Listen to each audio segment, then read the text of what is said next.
Show me the heroes that the youths of your country look up to, and I will tell you the future of your country. The year 2020 ushered in one of the toughest times in recent world history with the outbreak of COVID-19. The World Health Organization, soon after its outbreak in January, declared it a global pandemic, and with that, fear struck even the strongest of nations. Now declared to be deadly and highly contagious, human contact gradually became a taboo, and with that, markets were shut, schools were closed, airports were locked, and countries caved into their shells. In the midst of the chaos, Africa's most populous country, Nigeria, scuffled to find a footing, first to ensure the safety of our people, and second, to sustain her economy. It was not an immediate lockdown in Nigeria, but the country could only hold on a little while as the pressure mounted for the President Muhammadu Buhari to lock down the country. As the virus spread, so also did word spread of the economic implications of a total lockdown of countries, but the fear was stronger. The United Nations says we may see a $2 trillion shortfall in our global income. Experts warned that the virus was not as dangerous as portrayed and did not demand a total lockdown of countries and shutdown of economic activities, but the fear had been marketed already and the people bought in lump sums and caved in. Back in Nigeria, the first case was recorded in Lagos State of an unidentified Italian who had traveled to Lagos from Milan in Italy. He was supposedly isolated, and tracing was done to identify possible persons who had had contact with him. And soon, he was declared free of the virus and let go, still unknown till today. The fear built on, and now the president had to lock down Lagos State and some other states as there was already panic everywhere in the country.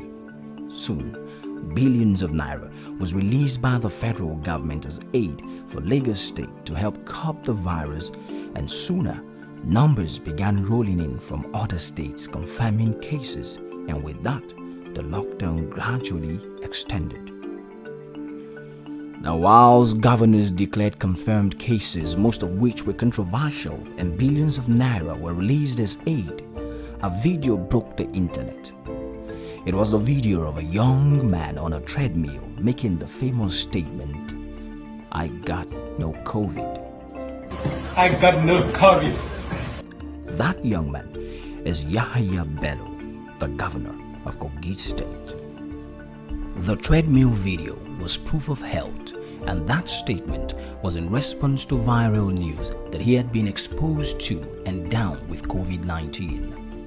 In the months to follow, it was to become the young governor's battle cry as he resisted panicky adversaries and charted a bold course which ultimately saw his state of about 4 million people emerging from the worst of the pandemic without one confirmed case and only about 48 hours restriction of vehicular movement. Kogi State is a north-central state in the Middle Belt region of Nigeria, sharing border with about 9 different states and the FCT.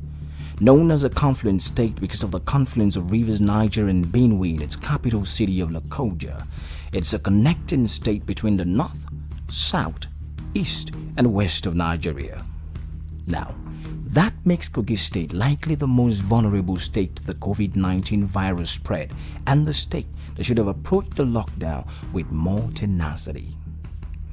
But in that video, the governor of Kogi State, Alhaji Yahya Bello, described the virus as many experts had already so described it, with its flu-like symptoms, and prescribed the local African treatment for flus.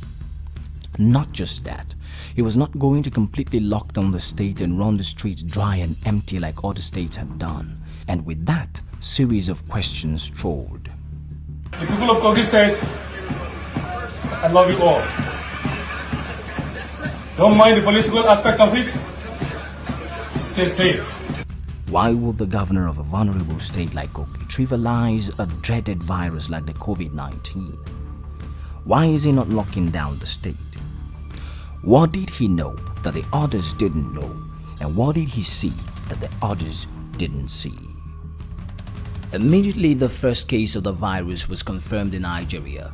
Yahya Bello instituted a squadron committee headed by his deputy Edward Onoje to ensure the virus stayed out of the state, and immediately there was a temporal vehicular restriction of movement, especially motorcycle and tricycle riders in the state, in which time massive sensitization began in communities on prevention of the virus and African alternative methods of treating the virus, since experts had made it clear that whatever treatment was being administered at isolation centers in Western countries was a treatment of the symptoms, which in turn took care of the virus. It was a right step. The governor's first concern was the people. How do you lock down people in their homes, depriving them of their means of livelihood without providing for them enough to cater for them during the lockdown? The governor stuck to his conviction and did not lock down the state despite pressure from several quarters too. On several occasions, the governor cried out, warning Nigeria of imminent food scarcity and economic turmoil due to the lockdown occasioned by a quest to make quick money from the federal government. Everything is COVID-19, COVID-19, COVID-19. We are shifting priorities. Enough of this. We are advertising COVID-19. We are marketing COVID-19. There are so many merchants now marketing COVID-19. He was bothered that despite the president's hard work and push to stabilize the nation's economy, some considered a quick cash out of funds using the COVID-19. As if that is our priority. Our struggling and economy that Mr. President is trying to revive, we're further killing it.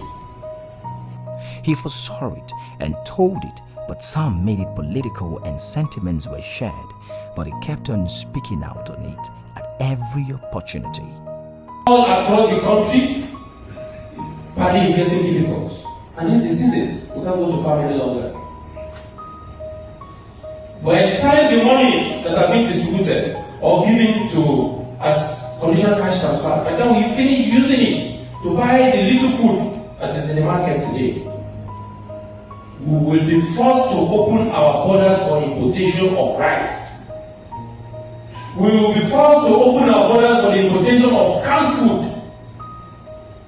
We will be forced to open our borders for jobs to be dumped on us again. Where are we headed? Now, the realities of what he foresaw were blurry until now. As the COVID-19 warms up and the figures climb down in Nigeria and globally, and the lockdown eased with economic activities restarted, the impact on the economy of Africa's most populous nation stares everyone in the face. Due to the lockdown, there's a scarcity and shortfall in food production, so bad that the Nigerian customs released a memo permitting 4 companies to import maize into the country in order to meet up. Now, not rice, but maize of all crops. From loss of jobs and downfall in revenue generation, the economy has taken a nosedive, one that would have been prevented if the country had acted upon the visionary insight of the young governor of Kogi State, who stood his ground and refused to play politics with the outbreak of the virus in making quick cash as was rampant within the country. That visionary leadership forestalled the outbreak of the virus in Kogi State, where there was no lockdown, yet states that locked everywhere had rolled in numbers in hundreds and some in their thousands, even while the lockdown was in place. So, what then was the reason for the lockdown if it didn't stop the virus? With 36 billion naira released by the federal government, of which 34 billion naira had been supposedly spent to curtail the virus in Nigeria, so much so that one patient was supposedly treated to the tune of an average of 250,000 naira to 1 million naira, as the case may be. One would wonder how states that closed up everywhere, including worship centers, had more confirmed cases and casualties than Kogi State, where the governor allowed economic activities and allowed the people to worship in the churches and mosques. He just didn't milk the cow, but protected the people. If the lockdown was so imperative, how come then the thousands of Americans took to the streets in the Black Lives Matter protest in the United States of America in the heat of total lockdown in the country, breaking all the lockdown protocols? One would wonder, did the COVID-19 virus issue them a letter of exemption?